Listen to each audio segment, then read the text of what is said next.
So welcome back to the Impact Sessions with me, Nick Bramley. We've got an excellent guest on this week who's going to talk about how is the current university experience preparing students for the future. So if you've got family who are in the university experience, thinking about going to university experience, or you're an employer who is looking to employ graduates going forward, then give this a watch or a listen. I'm interviewing today a second year undergraduate psychology student.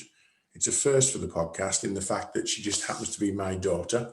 So without further ado, I'd like to welcome Charlotte Bramley to the Impact Sessions podcast. Welcome. Thank you. Hello. You all right? Yes, thanks. You? I'm good, thanks. I'm good. So you're a second year psychology student, and we're going to explore the whole subject of what the university experience has been like in your first sort of 18 months or so. I think stop-start would describe it in many cases. But I would like to just start off with a phrase that says, all views and opinions expressed are your own and not those of either a student body or any academic institution. So I think that gets you out of jail, doesn't it? Yes, thank you for saying that. That's okay, no problem. So let's start with your experience first of all. So you managed to get the first half of your first year as a proper university traditional experience, and that's all I need to know as your dad.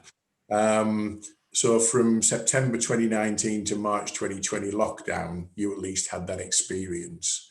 How's it been for those who didn't have that, who started university in September 2020, and how has it changed for you since you returned to year two in September this year?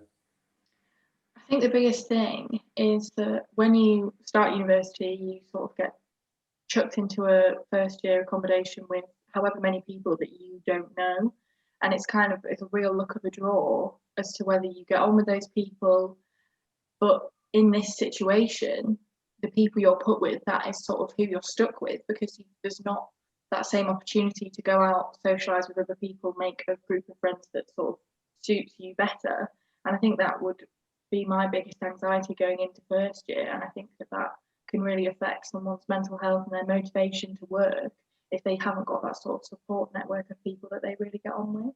And you were lucky, weren't you, in your first year? I mean, it is luck of the draw, but you had a really good sort of bunch who got on straight away from day one. So that was part of the initial, I guess, induction, socialising, that kind of thing. And you've chosen to move into a house with a number of them for year two. So that says that the relationships were strong. How's it been for you since you got back then? So you September 2020 started your second year, having spent 6 months at home, you know, for the end of your first year studying on Zoom, etc., which we'll cover in a minute. How's it been since you got back into a house rather than a student flat accommodation scenario? Well, it feels very different, which is interesting because when you're in a flat, you sort of have the same things like kitchen, shared kitchen, all that. But in a house, it's really exciting because it's sort of all your own rather than just a room in a shared space. So it has been really good, and I do love the girls that I live with. So yeah, it has been really fun, and that sort of helped me get through. Okay, so would you say you're enjoying the experience, or has it been a bit of a chore as well in terms of the fact that it's not the same as you signed up for, I guess, you know, going back 18 months when you started the university experience? How's it been? I would have to err on the side of chore because you need so much extra self-motivation than you needed in first year. Yes, you had to get up and go to a lecture, but there's no attendance records this year. You have to get up and want to log on to that, so you will press play on that video and sit and listen to it without distraction and all that business. Wow, okay. So if you're not a self-motivated individual, and, you know, let's face it, there are other distractions, I guess, as a student to stop that happening, then that would be a real issue when it came to your academic sort of rigor and your academic attendance then. Yeah, definitely. And I know people who I've spoken to on my course, like on Zoom, have said that they haven't done any of the lectures, or very few, because they just cannot bring themselves to do it. And I think that is a real issue that's facing all subjects this year. Wow, okay. So what's been the biggest challenge and perhaps the biggest disappointment of those 18 months then? I guess they might be connected, are they? Yeah, they definitely go hand in hand, in the sense that the challenge has been to keep those social connections and to keep the social relationships that we all made in year one. And the biggest disappointment is that we can't do that in a way that we would want to. You can go to a Zoom social for a club or whatever that you've joined, but it's never the same. Sort of going to the pub or going out clubbing or even going for a meal with those people, it isn't the same. Well, you've been in a high tier area, haven't you, for almost for the duration. You also had an isolation period, which meant as a result of one of your housemates, being in contact with somebody with COVID. So, it's fair to say that you've had very little, or if not a limited, zero opportunity to go out and re-energize those social kind of connections, I guess. So, okay. So that's an interesting proposition lined up with mental health, well-being, the whole issue of self-motivation. The whole thing goes together, doesn't it, really? Definitely. So you're a second year student, as I say, and we mentioned, we're not going to say which university, but it is a Russell Group university where the expectations on you as a student are very high. But you've also got high expectations of that degree course that you're studying. So how do you think the expectations have been met or have changed as a result of the pandemic, maybe on both sides? Well, first of all, I'd like to say that I do feel very sorry for lecturers, because when you do speak to them, they say that they dislike this situation as much as we do. They didn't sort of sign up to be a lecturer to film themselves giving lectures. So I think they're struggling as much as we are, and they are taking feedback. They're sort of like putting surveys out. How can I make this better for you? How can I make it more engaging, etc. So I think that they are really trying to meet our expectations and make it as good as it can be. A lot did change in the first year. The exam format for my exams at the end of the year sort of changed quite close to when the exams were. So that was a little bit scary, because we sort of prepared all year for this certain type of exam format, and then it changed. But I think everybody is doing their best to sort of meet each other's expectations. And if you do try, that's all that they can ask for. So I think, yeah. I would say that we're talking about, does university prepare you for the future? And I guess it's certainly preparing you for resilience, isn't it? And flexibility and sudden change, which is, how we're all having to deal with things these days, isn't it, really? Yeah, unprecedented times. Yeah, unprecedented. We'll go with unprecedented, pivot, and unmute bottom left as my three favourite phrases for the year. So, okay. I guess the university doing all they can to improve or provide a flexible learning experience. Is there anything that they're not doing that you think they could? Are they being overcautious on social distancing? Could they do smaller lectures in bigger halls? Is there anything that could work to give you that face-to-face social time? I think for the present in-person teaching, they can only do what the government tells them that they can do, and they have sort of each time they have tried to be like, okay, so in this tier we'll try this, but then the tier changes, and so it is really difficult. And in first year they put in a safety net for us, so that sort of if we had an absolute mare in our exams because of all the changes, then we had this sort of safety net that we got in the first semester to fall back on. And there is a lot of debate at the minute amongst students as to whether or not we should get a safety net this year as well, because times are still changing constantly. There is a lot of anxiety unrelated to university, people's family, jobs, etc. And I think that the university does need to think strongly about whether or not we should sort of have that safety net again, or at least some sort of thing to fall back on, so that it's not all or nothing. Yeah, okay.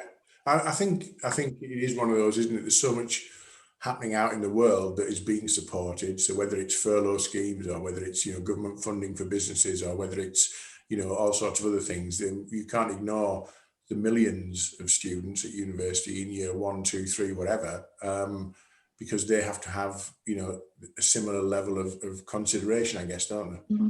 I think in the news as well, they talk a lot about schools, but universities not talked about as much. You don't hear as much on the news about what's going on with the universities. What about the older students? It's just sort of not as talked about.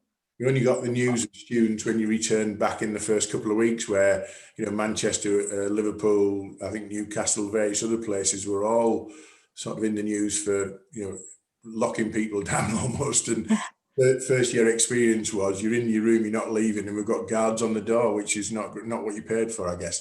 And we touched on Zoom a couple of times, and I'm going to ask whether you think Zoom's a life skill. I probably don't think it's a life skill, is it? It's more of a technical skill. But it seems to me when I've seen you on Zoom, and when occasionally when you've been on a Zoom call from home, that the vast majority of those on the Zoom call are on no camera and they're on mute. Surely that affects the quality of the experience for the lecturer, but also for the other students as well. If no one's interacting and no one's engaging, that can't be a positive experience, can it? It's not. I dread logging onto Zooms because it's a wall of black boxes with people's names in them. And like I say, the lecturers always ask, like, could you turn your cameras on just so that we can have that sort of social connection? But they can't make people do it. And there's even more anonymity than there is when you're sat in a lecture hall with 200 people, because nobody can see you, nobody can hear what you're doing.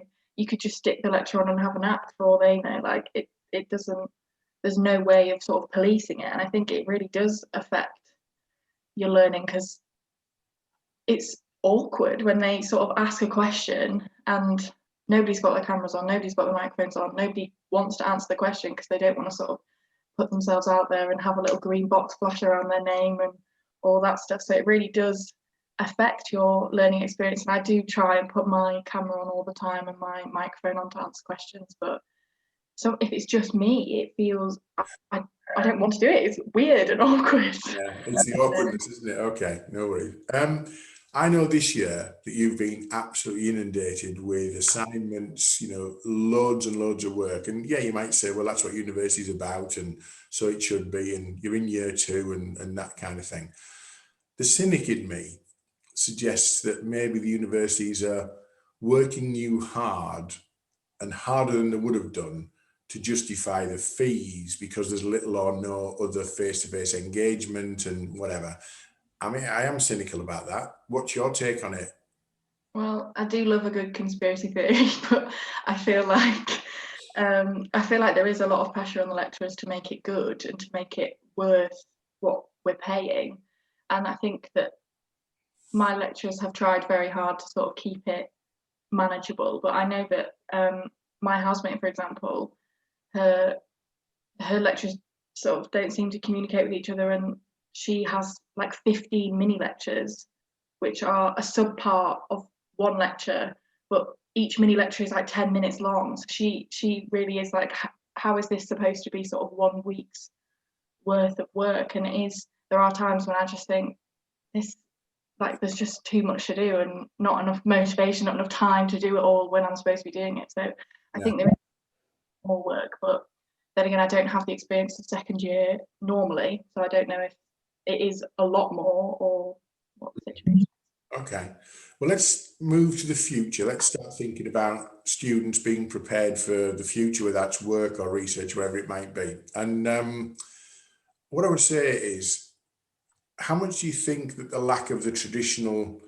experience, social engagement with the student body, well-being, wellness, socializing in general, building relationships, all that kind of thing, how much do you think that's going to affect people's preparedness for going into a workplace? You know, traditionally 3 years at uni or 4 years at uni is where you develop your adult skills, wasn't it? You know, and it might be your first time away from home or whatever.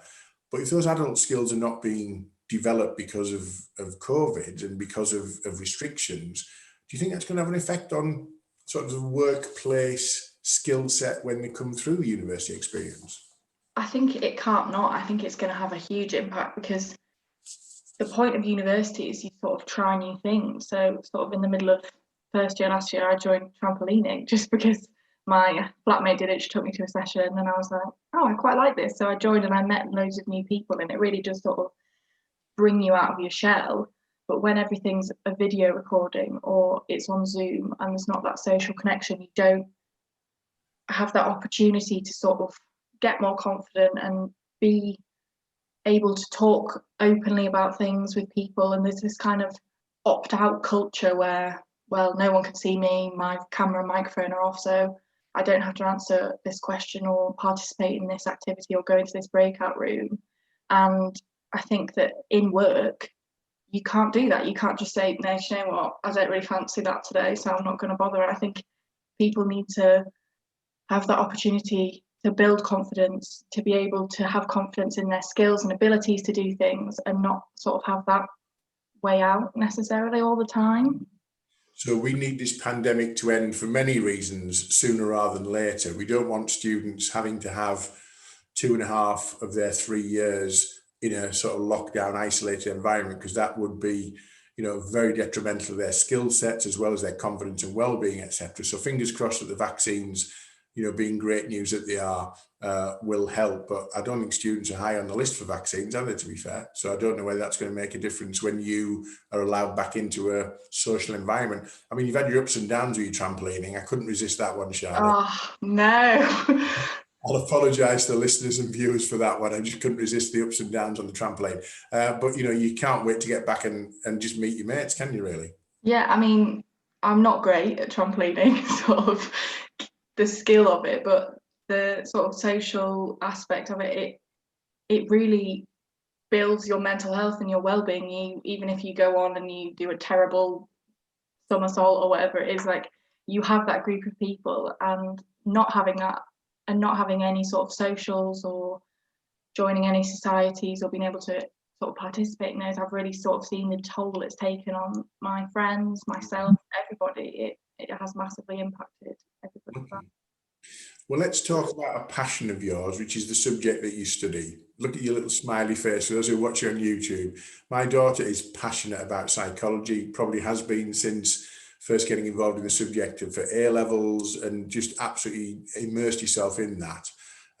We went to a number of university open days when you were looking at the universities, and I, as a parent and a sort of business representative, I was fascinated by the breadth that the subject covers, and the sheer level of employers who would value a degree in psychology. But I know you've got a bit of a bugbear, Charlotte, and I want to give you airtime for that.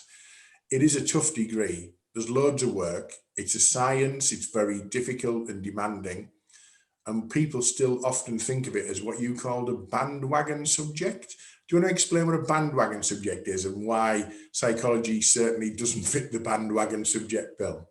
Well, I think people sort of see it as well, I don't know what to do, so I'll just jump on the bandwagon of doing psychology, because when you get the chance at A-level to do it, quite often it's the first time you've ever been able to do it. So people are just like, oh, well, I'll take that because it sounds good. And there is kind of a stigma around psychology that it's this sort of pseudoscience, psychobabble where you just sit around trying to read people's minds. But that is the biggest thing that people sort of say, is that, oh, so can you read my mind then? No, absolutely not. And so I think that people sort of just take it as I don't know what to do, so I'll do this, which in a sense, psychology is great if you're struggling on what to do, because it is so applicable to everything. And I think that it would prepare you for any kind of work, having that sort of knowledge of psychology. But at the end of the day, it's not, I don't know what to do and I want to do something easy, so I'll do this, because you will be vastly mistaken when you start. Yeah, I think what I would say, the bit that impressed me was the sheer scale of transferability of the degree, and it's a high quality subject. It's a high quality degree, but it lends itself to marketing. It lends itself to HR. It lends itself to criminal. It lends itself to public sector. It lends itself to childcare. It lends itself to virtually anything. I know you specialise in year 3, certainly in terms of the drilling down in some of the specialist areas, but to an eminently employable and transferable skill set, isn't it? So are you enjoying that skill set development?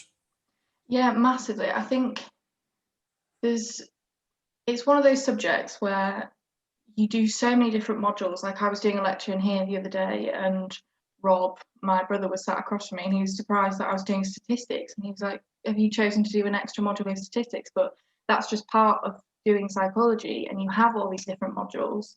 And it is amazing because you can do a module and think, oh, I really don't like that, but that's not your degree, because you do so many different things.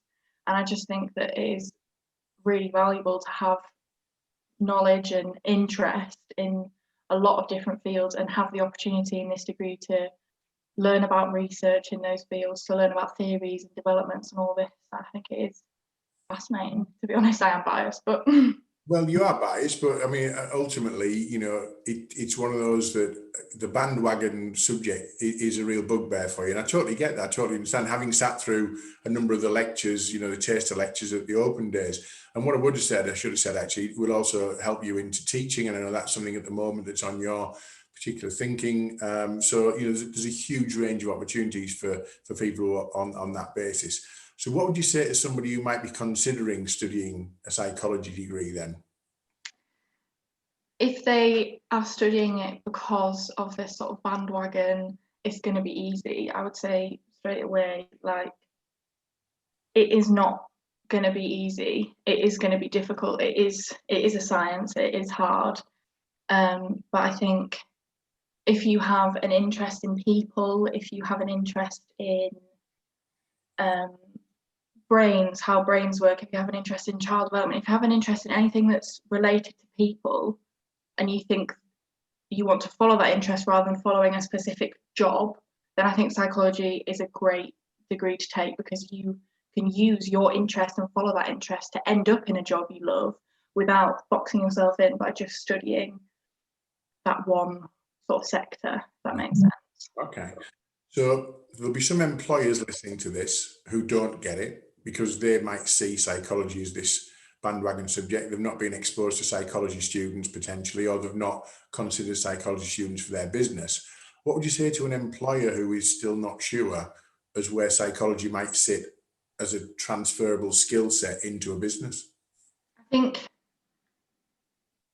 with respect, if you sort of look at psychology and look down on it, then you're really sort of causing detriment to yourself, and like, you're really missing out, because with a psychology degree you sort of learn everything. You learn how to critical think and essay write and really formulate an argument for something. You learn how to do the statistics side and be really procedural and figure out how to do that in a certain way, and even things like metacognition. So some lectures I just sit there and the whole lecture is thinking about how we think, and that is really tough to do, and tough to do well. And I think that having that skill is invaluable to anybody, to be able to relate to people and in any way, I think is really valuable. I guess in most businesses you're working as part of a team, so if you understand the team and the team, you know, are you going to add value to that? It's worth doing. So I've let you have your little soapbox on psychology,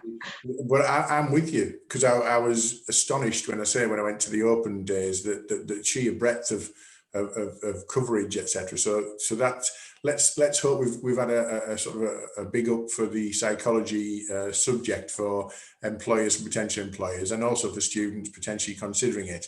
I've got a final question. Go on, Charlotte. I was just going to say, because even if you're not interested in sort of studying it as a degree to go into psychology or research, even the novelty of it, some of the sort of studies that they show you in these talks to sort of entice you, it is all real psychology. So the thing that you always talk about, where if a guy stands in front of a wall and two people queue behind him, people will just start queuing for nothing, because and psychology can explain that. And I think anybody could find an area of psychology is interesting.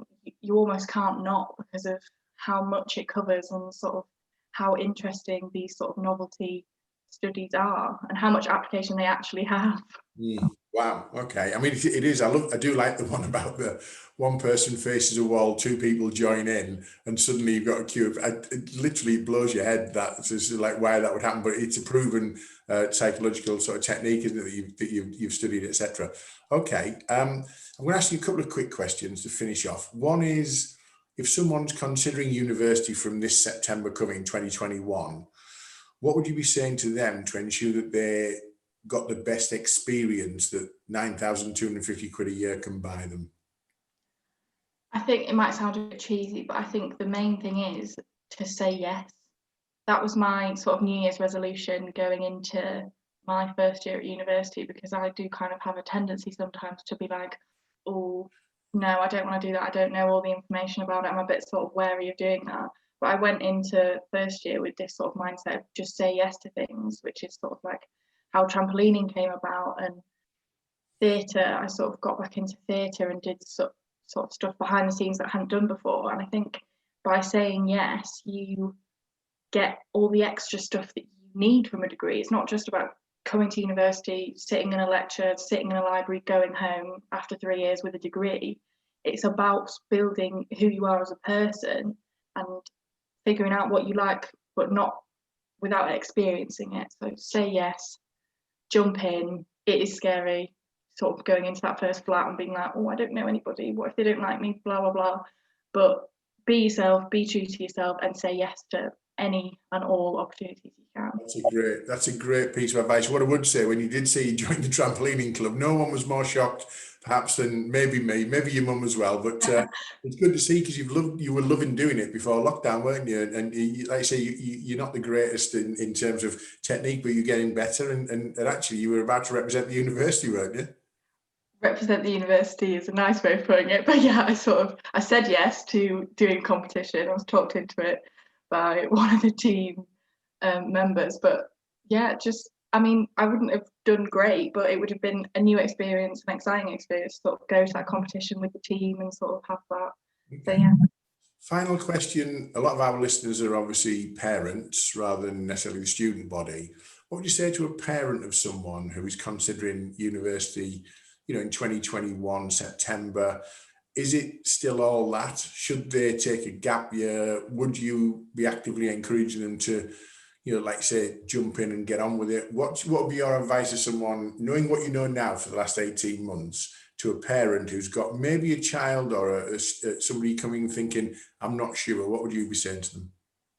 Well, I think first of all, I'm a massive advocate for taking a gap year anyway. I had planned to do that. I sort of applied through UCAS for the deferred entry to university. I think having that gap year to decompress for a start, A-levels are rough, to sort of get a job or travel or do whatever you want, have that little break, I think is very important. So if you are on the fence about taking a gap year, pandemic or otherwise, I think definitely that is a good thing to consider. But I think even though it's online, you are still getting the degree, you are still getting the experience to an extent. And I think it's really course dependent. If you are wanting to do a course which requires a lot of lab work or a lot of sort of practicals, in order to get the best out of it, you really do need to be in university with those people doing whatever it might be. Then I think that maybe do consider taking a gap year. But if you are wanting to do a course which that's not necessary, think about what you are like as a learner. Are you self-motivated enough to be able to get up on days where you're hungover or don't want to get out of bed, to log into Zoom and turn your camera on and your microphone on? Then go for it. But if you're not, then I do think that it's important to consider whether or not you're gonna waste a year at university because you don't sort of have the drive to do it as it is now. Hopefully, so 2021 will be back to some semblance of normality, but can't count on it necessarily. So I think definitely consider those things. Excellent. Okay. Well, thank you for sharing your insights with us, Charlotte. I think it's been really interesting from a business point of view, looking and saying, well, what should businesses be aware of? You banged the drum for psychology as a subject, which I'm happy for you to do, because I've been fascinated by some of the stuff that you're sort of sharing with us as parents, and I think it's very eminently transferable.